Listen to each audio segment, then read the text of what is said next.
Welcome to the Slop Temple. We pray this video helps. In this video, I will explain how to use your Walmart rice cooker. First, carefully unpack all components from the box.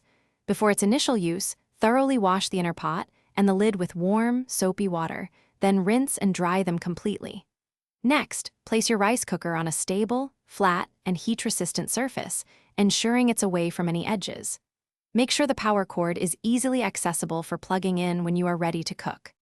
Achieving perfectly cooked rice starts with accurate measurements.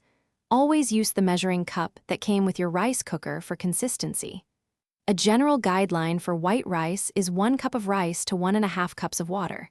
For example, if you add 2 cups of rice, you'll need 3 cups of water.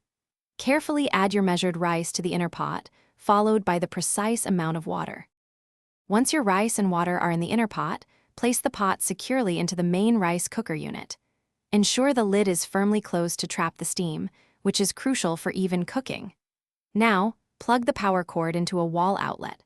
Select the appropriate cooking function, usually a simple cook button. The rice cooker will automatically switch to its warm setting once the cooking cycle is complete, indicating your rice is ready.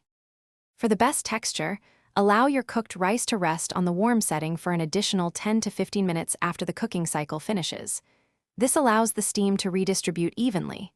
Use the provided serving spatula to gently fluff the rice before serving. After enjoying your meal, unplug the unit and let it cool completely. Then, wash the inner pot and lid with warm, soapy water for easy cleanup. Thanks for watching. Consider subscribing if we helped you.